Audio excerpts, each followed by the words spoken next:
आज के कंसेप्ट में जितनी भी बातें मैं रखने वाली हूँ उसको बड़े ध्यान से सुनना है। और इतने महीनों से हम कंसेप्ट दे रहे हैं और इतने हमारे संगी साथी इतने सक्रिय रूप से जिस तरीके से पोर्टल पे दिखाई देते हैं, वे जरा अपनी जवाबदारी थोड़ा फील्ड में भी यदि करें। हम लोग तो नौकरी, घर परिवार, महिलाएं, उसके बावजूद कॉल पर जितने हो सकते हैं लोगों को जोड़ने और जुड़ने के लिए कहते हैं, लेकिन पोर्टल पे कई लोग ऐसे हैं जो कंसेप्ट सुनते हैं, बस सुन ही रहे अभी तक। सक्रिय रूप से अपनी भागीदारी सुनिश्चित करिए और फील्ड में लोगों को जोड़ने में थोड़ा सा गतिशीलता दिखाएंगे, इसकी मैं आज आप सभी से विनती करूंगी। क्योंकि अब हम बहुत ही आपातकालीन स्थिति में हैं और हर बात को आप मेरी जरा ध्यान से सुनेंगे। हर बार मैं कहती हूँ, बहुत ही सिंसेरिटी से आपके समक्ष अपनी बात रखती हूँ। एक महिला होने के बावजूद महिलाओं की जवाबदारी बहुत होती है। भाइयों को थोड़ा सा अपनी जवाबदारी को सुनिश्चित करना है। बहनें तैयार नहीं हो रही तो भाई ही कम से कम तैयार हो जाए। इस बात को मैं थोड़ा सा आप लोग से रिक्वेस्ट करूंगी कि जुड़ने और जोड़ने के कार्य के लिए थोड़ा गतिशीलता दिखाएं, स्वयं से थोड़ा ईमानदारी प्रदर्शित करें।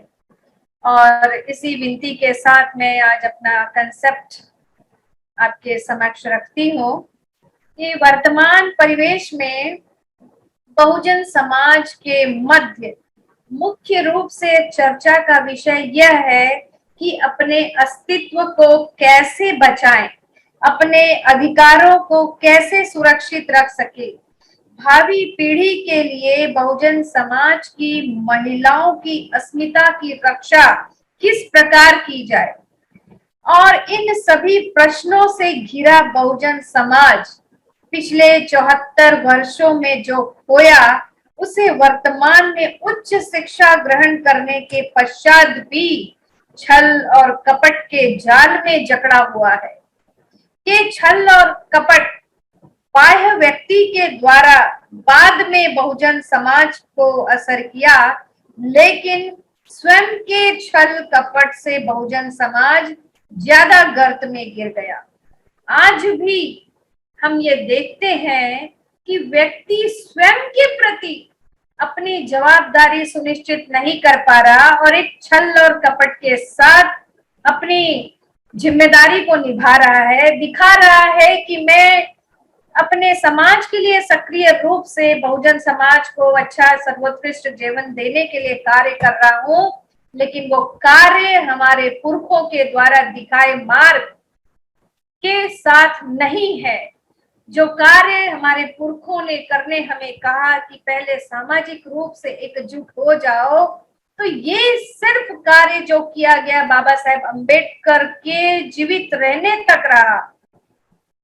उसके पश्चात ऐसी कोई महान विभूति ने इन 74 वर्षों में जन्म नहीं लिया कि आपको सामाजिक क्रांति करने के लिए एकत्र कर सके।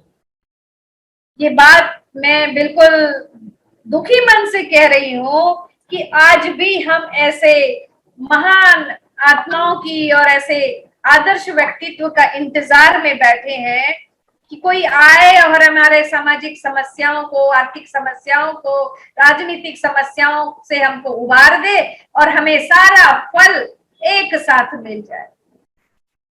तो वर्तमान में आवश्यकता इस बात की ओर गहन ध्यान एवं अवलोकन करने की है कि सबसे पहले स्वयं को छल कपट से दूर कर बहुजन समाज के लिए सामाजिक रूप से एकत्रित हो जाएं, यह सबसे प्राथमिक कार्य है।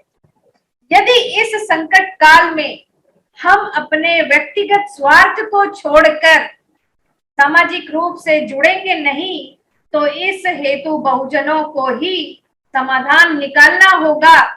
क्योंकि समस्या बहुजनों की है, तो समस्या का समाधान हर बुद्धिजीवी, हर शिक्षित बहुजनों को ही निकालना पड़ेगा। बहुजन समाज के समाजवादी प्रभुत्व को प्रस्थापित करने एक सर्वमान्य ऐतिहासिक नाता और समानता, न्याय, बंधुत्व और अपनत्व की भावना का होना आवश्यक होता है। यूं लग रहा है जैसे आज के परिवेश में परिस्थिति यह है कि बहुजन अभी भी एक आदर्श व्यक्तित्व वाले व्यक्ति की राह देख रहा है कि वह आदर्श व्यक्तित्व वाला व्यक्ति आपके समस्त समस्याओं का निराकरण करने में समर्थ रहेगा। अब बहुजनों को इस वास्तविकता को स्वीकार कर लेना चाहिए कि बाबा साहब की मृत्यु के पश्चात आज तक इन 74 वर्षों में न कोई आदर्श व्यक्तित्व वाला व्यक्ति न तो जन्म लिया है और न लेगा। जिसने हर सामाजिक क्रांति की शुरुआत सामाजिक रूप से बहुजनों को एकत्रित करके की थी। बाबा साहब के बाद मान्यवर काशीराम ने प्रयास जरूर किए थे, लेकिन उन्होंने सामाजिक और राजनीतिक क्रांति जो थी वो पैरेलल लेके चल रहे थे। थोड़ी सी सफलता उन्हें हासिल जरूर हुई थी, लेकिन बहुजनों के जो पद प्रतिष्ठा के जो लालच के कारण उनका मिशन भी बिखरता चला गया। अब आवश्यकता इस बात की है कि वर्तमान भयावह परिस्थिति में कुछ व्यक्ति मिलकर अपने व्यक्तिगत गुणों के आधार पर सामूहिक तरीके से एक आदर्श चरित्र का रूप धारण कर एक आदर्श बहुजन समाज के को प्रतिस्थापित करने का प्रयास कर सकते हैं। और वो आदर्श चरित्र कुछ समन संघ में, कुछ सक्रिय संगठनों में कार्य कर रहे हैं। बुद्धिजीवी तो है, लेकिन उन संगठनों में सक्रिय भूमिका निभा रहे हैं। बुद्धिजीवियों से बातचीत कर संघ से जुड़ने की पहल तो करनी पड़ेगी। यह भी सत्य है कि एक भ्रम की स्थिति के बीच कुछ लोग तुरंत ही नहीं समझ पा रहे कि अब बहुजन समाज के लिए एक आपातकाल की अवस्था है। इस परिस्थिति में 200-400 के समूह वाले संगठनों को संघ से जुड़ने और जोड़ने के बारे में मनवाना कैसे संभव है और कैसे संभव होगा, इसे एक उदाहरण से समझते हैं। चिकित्सक 3 प्रकार के होते हैं। एक रोगी के पास जाता है, उसकी जांच करता है, उसे औषधि लिख कर देता है और लौट आता है। वह रोगी के लिए इससे अधिक उपचार नहीं करता और उस चिकित्सक को इस बात का से कोई सरोकार नहीं होता कि रोगी ने उसकी औषधि ली भी या नहीं। यहाँ पर मैं आपको स्पष्ट रूप से समझाना चाहूंगी कि मान लीजिए समण संघ रूपी हमारे पास एक समाधान है सामाजिक रूप से एकत्र होने का।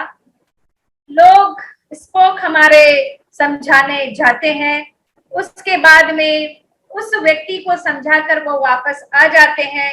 दोबारा उनसे कनेक्टिविटी बनाकर नहीं रखते कि क्या आपको समण संघ से क्या समस्या है, या आपकी समस्या का समाधान, आपकी बीमारी का निराकरण हुआ कि नहीं हुआ। आपको संघ में आप उपस्थित हुए, शामिल हुए, आपको अच्छा लगा कि नहीं लगा। समण संघ रूपी औषधि जो काम करती है उसे लगातार अपने जुड़े हुए लोगों के साथ कनेक्टिविटी बनाए रखनी पड़ेगी। यहाँ पर कहने का तात्पर्य यह है इस उदाहरण से। अब लेते हैं दूसरे प्रकार के चिकित्सक जो रोगी को समझाता है, मनवाता है और मधुर व्यवहार से कड़वी दवा पिला देता है। यदि व्यक्ति अभी भी ठूठ सा बना रहे, मतलब टस से मस ना हो, तो फिर क्या करेंगे? उसे तो मनवा लिया, कड़वी दवा दे दी, तो यहाँ संघ के रूप में हम देखते हैं कि हमने पद, संघ में पद, प्रतिष्ठा, मंच, माला ये नहीं है। मतलब समण संघ कंप्लीटली, संपूर्ण रूप से एक कड़वी दवा के लिए काम कर रहा है, कड़वी दवा जैसा काम कर रहा है, लेकिन व्यवहार बहुत ही मृदु और व्यक्तियों के साथ, संघ से जुड़ने वाले संघी लोगों के साथ और जो नहीं जुड़े उन्हें संघ में लाने के लिए इतनी पुरजोर मेहनत कर रहे हैं, फिर भी लोगों में एक आदत बनी हुई है कि वे टस से मस नहीं हो रहे। जो जुड़ गए वो भी टस से मस नहीं हो रहे कि इस कार्य को गतिशील किया जाए, और जो जुड़े नहीं है वो भी नहीं आ रहे हैं, उन्हें समझ में नहीं आ रही। समझिए, अभी परिस्थिति हमारी गर्दन एक तेज धार तलवार पे रखी है। अब और किस परिस्थिति का इंतजार कर रहे हैं आप? तो तीसरे प्रकार का जो चिकित्सक, उसके हाथ, बीमार जो व्यक्ति है उसके हाथ कस कर पकड़ लेता है और ताकत से उसके गले में दवा उतार देता है। लेकिन समण संघ ने बहुजनों को जोड़ने के लिए मध्यम मार्ग चुना, जो कि दूसरा चिकित्सक कर रहा है।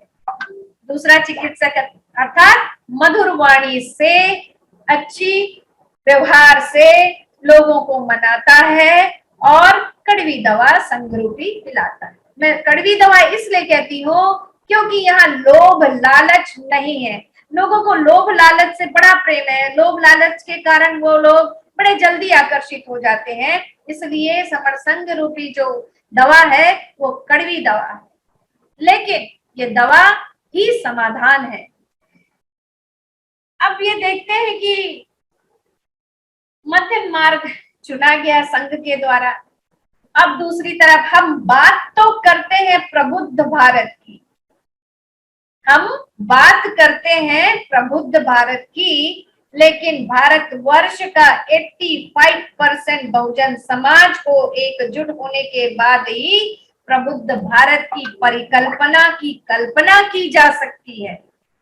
ये 85% बहुजन जुड़ा ही नहीं तो ये खोखली का परिकल्पना कहां से बना ली कि प्रबुद्ध भारत की स्थापना होगी? अभी तो आपने जुड़ना ही नहीं सीखा, जोड़ना ही नहीं सीखा। आपके व्यवहार में वो मधुरता नहीं, आपके व्यवहार में वो समता की भावना नहीं, आपके व्यवहार में वो न्याय की भावना नहीं, तो प्रबुद्ध भारत की प्रतिस्थापना की परिकल्पना खोखली है। वास्तविकता से परिचित हो जाएं हम सभी बहुजन तो ज्यादा बेहतर होगा, वरना तलवार की तेज धार गर्दन पर रखी पड़ी है।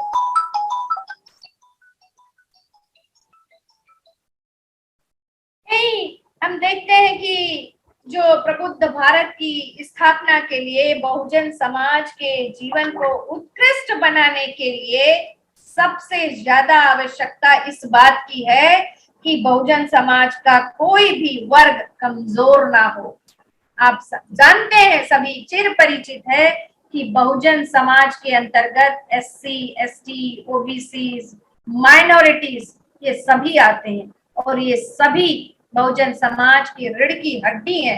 अगर एक भी वर्ग कमजोर है तो हम प्रबुद्ध भारत की परिकल्पना बिल्कुल नहीं कर सकते, क्योंकि जिस जुड़ने और जोड़ने की बात हम करते हैं उस श्रृंखला की सारी ताकत उस कमजोर जोड़ पर, उस कमजोर वर्ग पर टिकी होती है। और हमारे बहुजन समाज की दुर्बलतम कड़ी बहुजन समाज में एकत्रित न होने के भाव का होना है। ये स्पष्ट दिखाई दे रहा है कि संघ जो है, समण संघ पिछले 14 महीने से जुड़ने और जोड़ने की बात करता है, लेकिन हमारे बहुजन समाज की दुर्बलतम सोच और भाव है कि वो जुड़ने और एकत्रित होने के लिए आगे आता ही नहीं। बहुजन समाज सामाजिक रूप से एकत्रित होने के भाव को ही आत्मसात नहीं करना चाहता, न ही चाहते हैं कि एक दूसरे की सहायता करें और न ही करते हैं। इतने विरोधाभासों के बावजूद भारतवर्ष जैसे विशाल देश में हम बहुजनों के लिए यह आवश्यक है कि बहुजनों में इकट्ठा होने, जुड़ने जोड़ने की भावना की धारा को धीर प्रवाह से संचारित करना ही होगा। यह सब तभी संभव है जब बहुजन समाज समण संघ रूपी वृक्ष से स्वयं को जोड़ ले और समण संघ रूपी वृक्ष की प्रत्येक शाखा की जड़ से संपूर्ण बहुजन समाज का पोषण होता रहे। पोषण संपूर्ण बहुजन समाज का तभी हो सकेगा जब समण संघ में सब जुड़ेंगे, आपसी भाईचारा और सद्भाव, पूर्ण सद्भावना के साथ एक साथ न्याय संगत व्यवहार करेंगे। अन्यथा यह शाश्वत सत्य है कि असंगठित और कमजोर समाज कभी भी पूर्ण लाभ के फल का स्वाद नहीं चख सकता। यदि बहुजन समाज शीघ्र अतिशीघ्र एकत्रित नहीं होता तो बहुजनों की स्थिति ठीक उस बीमार की तरह होगी जिसे ना तो भूख लगती है न पचा लेने का सामर्थ्य है। यह तो केवल सामाजिक रूप से इकट्ठे उस समाज के लिए ही संभव है जो उस भोजन का आनंद लेकर उसे पचा सके और अधिक सामाजिक रूप से शक्तिशाली समाज की नींव रख सके। बाबा साहब ने राइटिंग्स एंड स्पीचेस ऑफ जो 40 वॉल्यूम्स की उनकी जो बुक है उसकी प्रस्तावना में ही शुरू के जो प्रस्तावना है उसके पहले 3 पन्नों में ही स्पष्ट कर दिया था कि यदि हम सामाजिक रूप से एकत्रित नहीं होते तब तक हम इंटीग्रेटेड नेशन के ड्रीम को ट्रू नहीं कर सकते।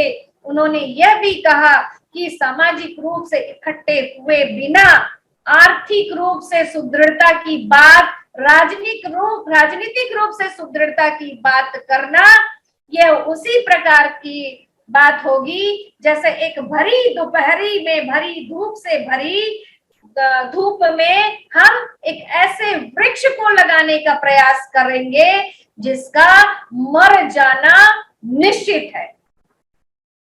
इस प्रस्तावना में स्पष्ट लिखे शब्दों को तक हम नहीं पढ़ पाए और ना समझ पाए। संविधान की उद्देशिका में भी पहला शब्द है संपूर्ण प्रभुत्व संपन्न समाजवादी। हमने वो पहला वाक्य भी छोड़ दिया।